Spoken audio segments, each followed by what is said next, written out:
There's some contact in the background, Mark McNally, and that's Chris Alajajan ploughs into the side.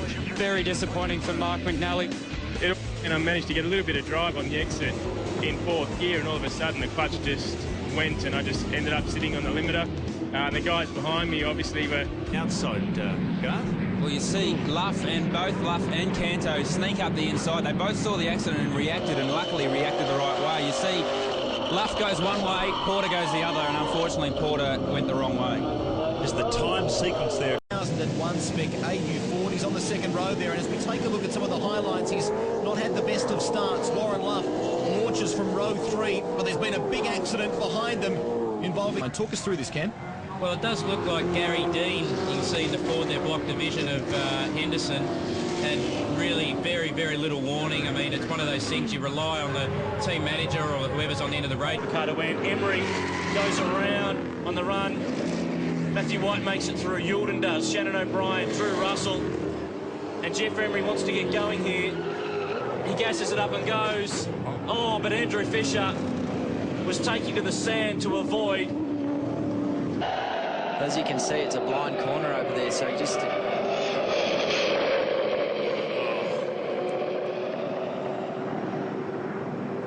And Fisher didn't know what he was in for. This is what happened. Was there a touch, or did Jeff just lose the rear? Either way, the rest miss him. He was out of the way on the right-hand side of the road, but then made the call to get going.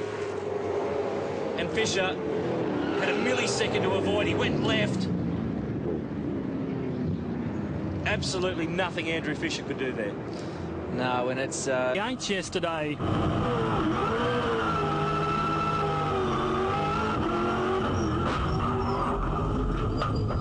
The stalled Commodore of J. Verdink.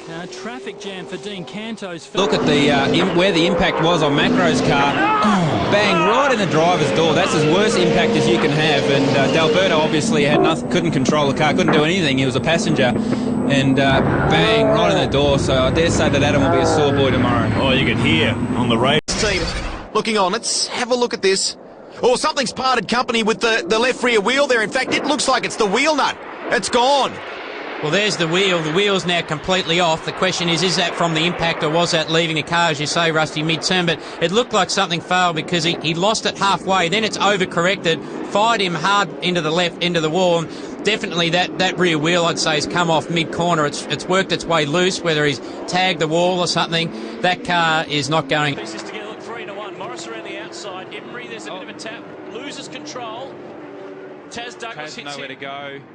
And that's where the contact another one is. with nowhere to go. So. Yeah, Robert Cregan in the silver Ford was the one who hit Emery, and Russell was to the inside. This is with Grant Denyer. Oh, no. Where do you go? Yeah. Grant's got away with that one. He's got no damage. Just got to try and drive his way through. You see everyone here now trying to scuttle back onto the circuit, but lots and lots of damage there to lots of cars. Plenty of damage. I think David Wall's collected somebody else's. Yeah. No, that's his front bar. Or, no, it's Jeff Emery's front bar. So I'm not sure you're allowed to run two front bars. It's extra front downforce. And this is the Perkins Impurities from outside. The Coates High Commodore, which is run from Walkinshaw Racing, tags the Sonic Ford, and then bangs the Canonic into the side of Morris. So even we've probably...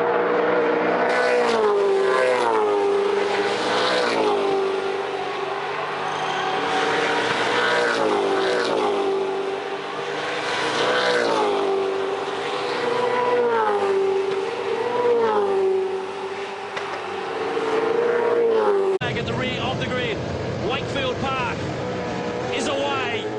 Reynolds slow to get running from the jump. Colin Cedars out through the dirt. Tar around. Dale Wood launched into the side of Clayton Pine. More drama down at turn 2. Mark McNally's around. There's cars going every which way. There's a dust cloud. Half the field must be involved in this. I can't believe this. This is a bit like Spa in 1998. Mark McNally with the fluoro bumper just loses the rear end. A little bit hard to tell there whether he had some contact. Everyone took avoiding action. There's Jeff Emery, his teammate Tony Bates, Brett Hobbs.